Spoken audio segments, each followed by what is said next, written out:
Hi, and welcome to another episode of Love Learn. This week we have Elliot with us, and we Hello. are in a new setting. We are in Pure Room, and this is the Pine Room where you will find Elliot on Friday between 8 and 1, Hmm? where he sees clients. But if you ever wanted to find Elliot, find him here. Yeah. Hopefully, you won't be in a session and you can have a chat. Today we're going to talk a little bit about sex addiction and how that shows up and how that affects relationships. We just have a little bit of a open conversation about something I guess is quite stigmatized. Hmm. Um, so Elliot, Yeah. how are you today? I'm doing well. It is very cold. I It know, is very cold. It is truly January. I know. Definitely one of those years where I'm like, this is too much. Too much. I need to be in another country. But Yeah, hey ho, 100%. we're here, and we're here to serve. So, have you ever worked with people with sex addiction?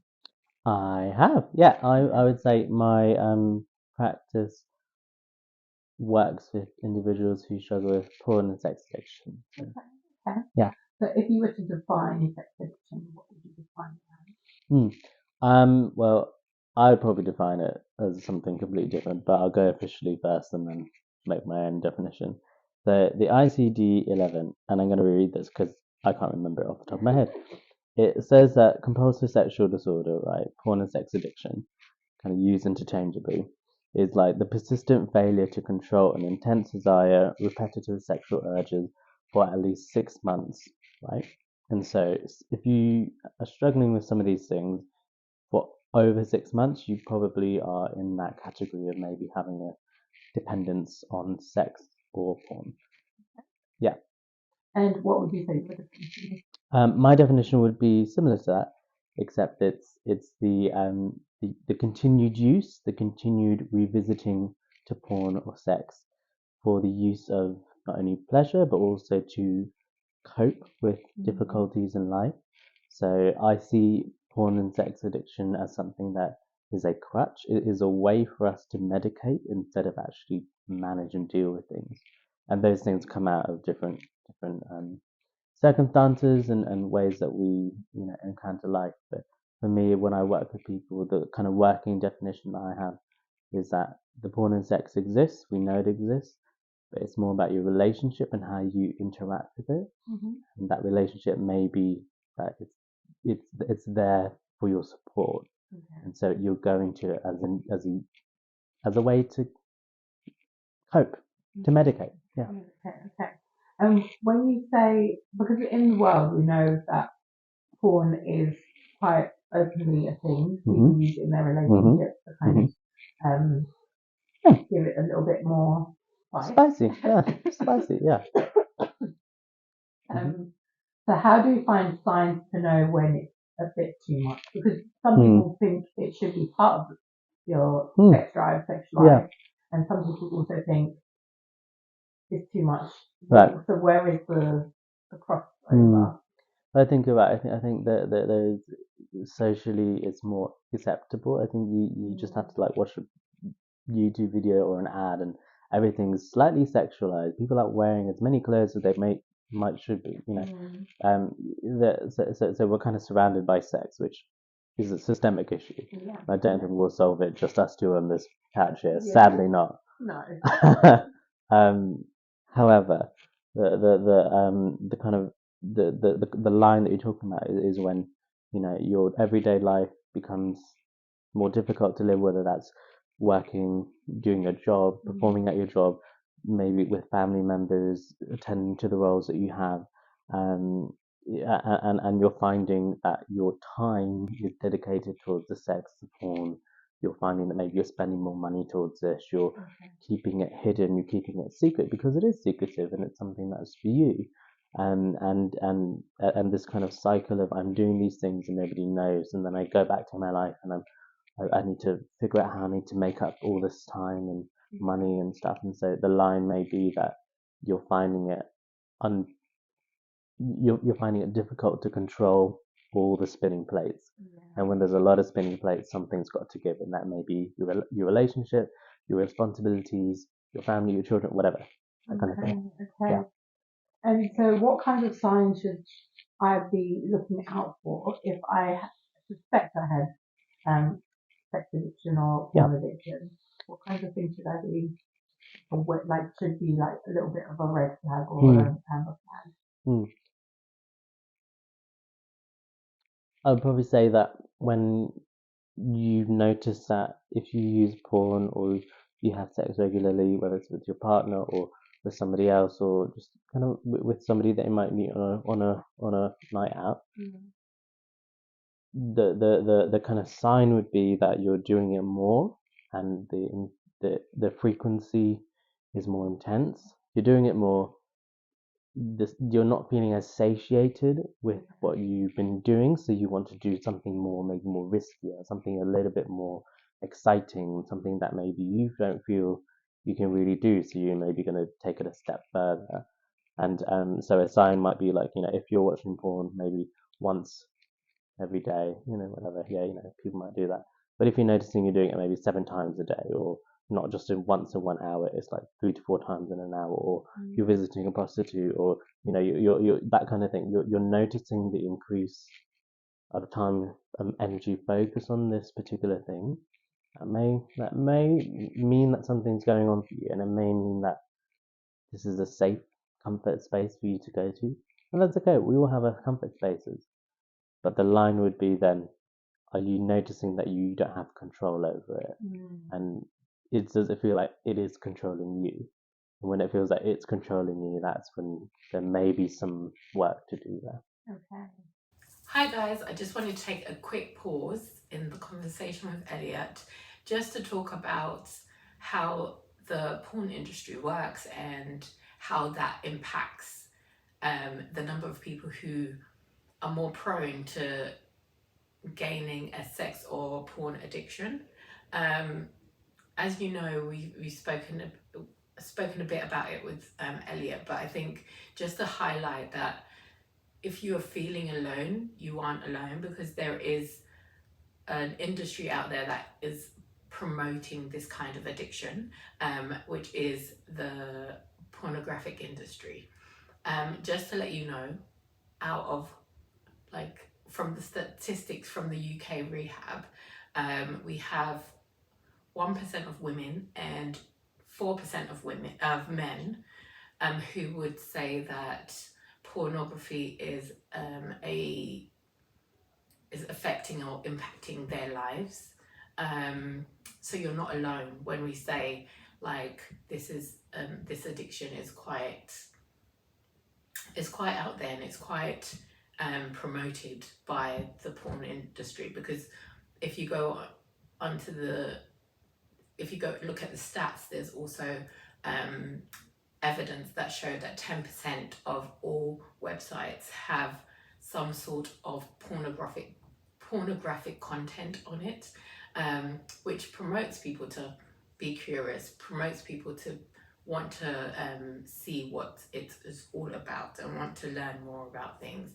And the bandwidth, the biggest bandwidth, well, third biggest bandwidth after Netflix and Google is the company MindGeek, who also own Pornhub and YouPorn. So you can imagine they're one of the biggest spaces on the internet, if you think about it that way. So these things are little things that can help encourage people to try out pornography, or get into a space where they're being exposed to pornography without even consciously knowing that they're being promoted to, or drawn towards those things. So if you do suffer from porn addiction or sex addiction, please know you're not alone. It is a big industry, and it's one that we want to talk more about, and that's why we're having this conversation. And I'm going to head back to the conversation with Elliot so that you can maybe get some more resources and tips from our conversation on how best to handle this addiction if you have one. So see you on the other side of this conversation. And when you start to see that kind of behaviour within yourself, do you think there's a like cause as to why it's happening? Well, I wish there was just one cause. I think it would make people's lives a lot easier. But I think there's so many causes and so many reasons why people find themselves watching porn, maybe going and having sex with different people and that at such high frequency. Sex is so intimate to people and it means different things to different people, and sometimes the expression can not really match what their experience, if that makes sense. And so there isn't one cause. I think there are many things, and every person's nuanced, every experience is different. And so if we were to work together, I would probably ask you, what's your relationship with the porn and sex? How did it enter your life? What was happening at the time that it showed up? When you go and use it, is there something that's happening internally for you that is historical? If I turn to porn, it's because I feel lonely. Okay, well, let's look back, Or I go to porn because I need to feel control, or I need to be in a world of escape. Or a classic one, I think, for men especially is that they've been socialized out of emotions and feelings. That's just it. Men don't feel. Men don't do feelings. What are feelings? They don't exist, right? Yeah. In this room, they do. So, hate to break it to you. And when you're socialized out of emotions and feelings, you just kind of become a robot, and maybe that's a way to feel something, to explore some emotion that you can't really express, but it's become sexualized in the process of your life. And so now it's, instead of it feeling lonely, it's like, I don't know what I'm feeling, but all I know is I want the sex, I want the porn. And so you're acting out, and anyways, so it's kind of like externalizing the feeling, like trying to find something to make you feel something. Yeah. And the porn will give something. It gives something to you. That's why you keep going to it. That's why you keep doing it. It's like when people go to gym. Why do you go to gym? Well, because I like what I do. I like how it feels. I like the results I get from it. Nothing wrong with going to a gym. Maybe they're in excess. There may be something, like spending a lot of time at the gym. Like, don't you have a job? Don't you have a life? That kind of thing.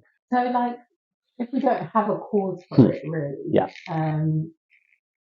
how do we even start to speak to people about it, and how do we know how to get to a point where, oh, actually, I've noticed this problem, but really I don't know how to approach it. How would you suggest to someone to approach the situation? Well, if you find that this is something that's resonating with you, whether finding a trusted friend, somebody who you trust, and trust in a way of that if you say something to them, they will not be shaken to the point of, oh my gosh, you are disgusting, this is awful. And some people are like that, and sadly that the response is not what we might need. So identify, is there any safe person? Is there anyone that you can share this struggle with? That could be a friend, that could be a family member, or a partner. It could be somebody outside of that, like a therapist or a counselor or a psychologist, whatever. Like, there are people there who you can share this with. And sometimes the people in your family don't, let me rephrase that. Sometimes it's not best that they know just at this moment. Yeah. Because it may bring up a lot of things, and that may then also spiral. Yeah.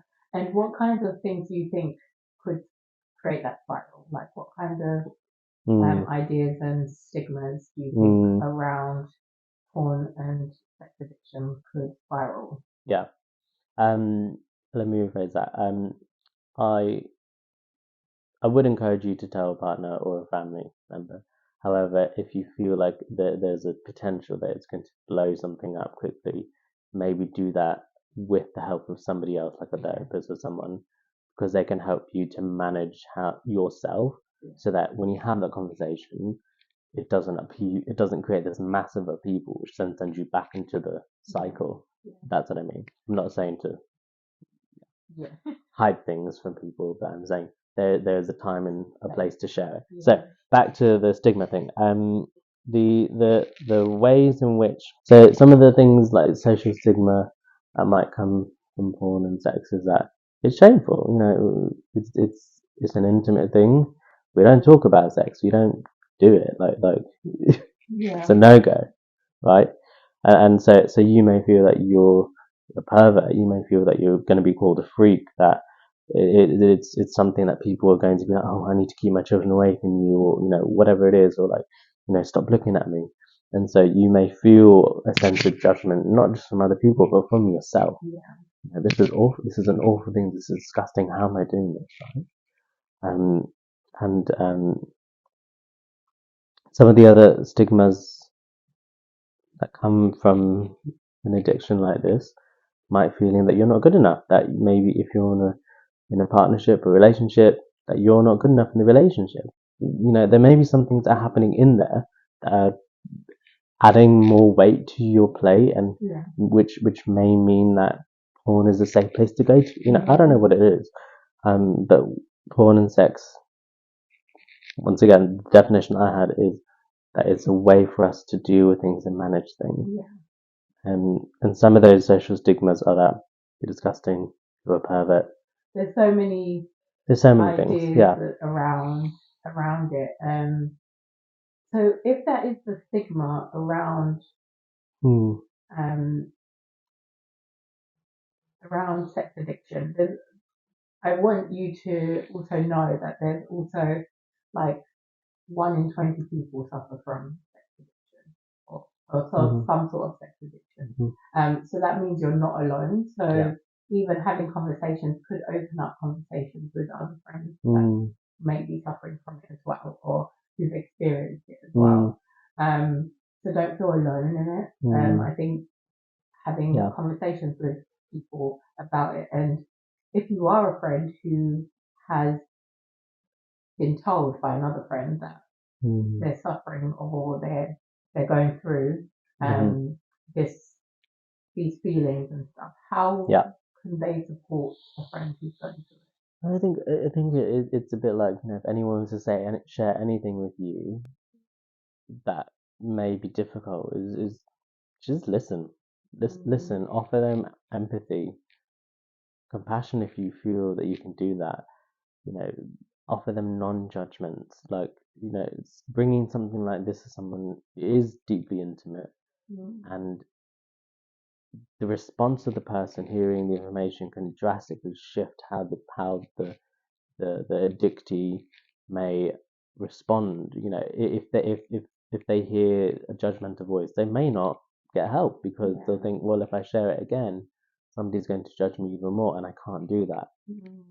And so finding, if you're able, supporting them, encouraging them to maybe seek support, seek help, going to maybe sex addicts anonymous groups if they want, maybe seeing a therapist, getting help that's outside of them, because from how I see it is what's worked has this helped. Has this addiction helped you to solve with things? Maybe it has at one point, but now it's out of control, and so we need a new way. We need a new way of doing things, and so that new way may mean external help, external support, community, finding a support group, people who understand it, people who get it, and encourage them to do that.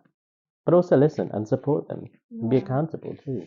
And I think that's such a safe way to approach the situation, by going to a friend who you trust. But there's also partners that also may be suffering or from the experience of their partner watching porn at an excessive rate. How do we support? How does a partner support someone going through it rather than because it is a completely different thing for a friend compared to partner. Oh, 100%. And the difference is the friend is kind of separate from your life, right? Or the family member, whatever. And if this is a partner, someone that you're with, right, that you're committed with, this can feel like a breach of that trust. It can feel like, it's infidelity. Some people have different responses. Porn can be just a habit he's got, or it's a thing that she's just doing, whatever. Other people say, no, you cheated on me. You have violated our relationship. And so the dynamics are much different. And for someone on that receiving end of hearing it, it will be difficult. There's no way to paint it. It will be painful. It may be shocking. You may even be suspecting it, right? And for you to hear that, your emotions are valid, your experience is 100% valid. If you're able to offer them the support they need, offer them what do you need, how can I help you, how can we best support our relationship, how can we best support each other as we navigate through this, because the balance has shifted, the dance has shifted, the relationship dynamic is not the same. It will be different. It doesn't mean that it's damaged completely, that it's irreversible. I think you can always come back to things, and it may not be the same, but it might be different. And for the partner, maybe hearing that, offering, if possible, non-judgment, offering a space for them to share because they're coming to you and sharing this, encouraging them to get support, and then also for yourself, getting support for yourself, because this will be something that will be challenging and you will have to navigate as well, depending on the severity of it and stuff. And I think for many people, they think, oh, it's them, it's their issue, it's his problem, it's her issue, she's got to deal with it, it's not me. But really, if you're in the relationship, it will impact the relationship. It will change the balance of things. And do you think some people might even take it as their fault? Yeah. It might be, the story, the narrative they may say to themselves is, could I have done something to stop this? Was it me? Or am I not good enough? Am I not satisfactory to you? Whatever the narrative is, that will be there. That thought process will probably come up. If your partner hearing it, it's not your fault. It's not your. This really has more to do with them than it does to do with you. There may be things in the relationship that might need to be, temperature checked. You might need to be checking some things, but at the end of the day, they are coming to you. They are saying, I need help, I need support.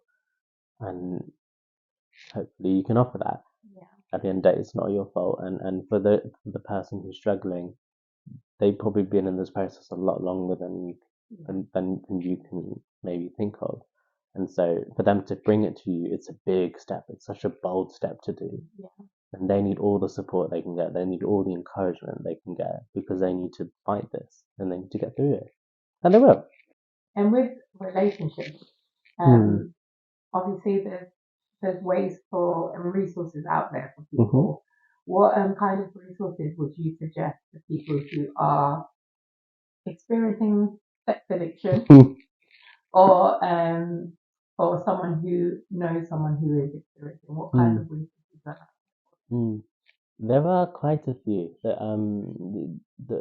Obviously, I think the main one that people think is like, go see a therapist, go get help and stuff, and that is an option. A free option, because I think free things are often good, especially in this economy, is Sex Addicts Anonymous groups. They are an option. It is people who understand the struggle, people who get it. They offer it for male and female and kind of identifying people, and so they're specific groups for specific people who are struggling with this issue. So if that's something you want to do, go and do it. And I don't think that there's any harm in trying it. It may not be for you, it may not work for you, but even just to see, oh, there are other people who are in this, there are other people who understand somewhat what I'm going through, it may be really helpful, because it means you're not alone in this experience, because you're not.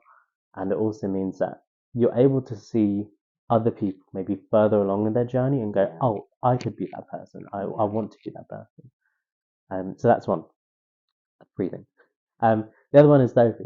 I think therapy does work, and I think having someone outside of yourself to help you keep accountable, to help you process, how do we get here?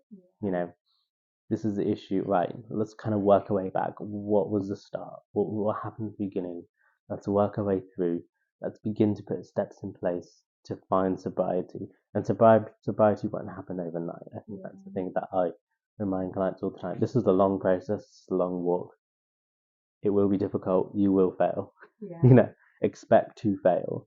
But in the failure, it sounds so cheesy, but in the failure, you can learn. You can find the places that maybe you overstep. You can go, okay, that didn't work this time, but now I know that information. This is good information for me. This is only going to help me. Yeah. And so that kind of things. So group work, therapy work, reading books, talking to people, keeping people accountable. Whether you're in a community group or maybe some of your friends, hey, can you just keep me accountable? Can you maybe check in every day? That kind of thing. That might help. Yeah, so those are some of the tools that you might use. There's so many other tools that when you're in therapy or if you're in a group setting, they will talk about, they will use. But those are kind of the first few things that come to mind, at least. Yeah. Awesome. And as you've worked with people with love therapy, sex addiction, Yeah. How can they get in touch with you if they wanted to work with you? You can get in touch with me. You can contact me at wholesaletherapy.co.uk. That's my website, and you can go on there, check it out, and have a look at the referral form, fill it out, and we can talk and see if I might be a good fit for you, and we can take it from there. Awesome. Guys, so if you are struggling with sex addiction, I would say just know that you're not alone, and that there are stats out there that show that you're not alone either. So if you do feel like you're going through this and you need help, just reach out to a loved one that you trust or one of us, and we can start working with you or speaking on getting you on the right track for sobriety. I think sometimes just the idea of having the conversation, first of all, is so scary, but just know that that's the first step to achieving the goal that you want. Yeah. And it is also the bravest step that you're going to have to take in order to achieve the life that you'd like to achieve. So thanks for watching, and we hope that you were able to take something away from this conversation, and we'll see you in the next episode. Take care, guys. Bye.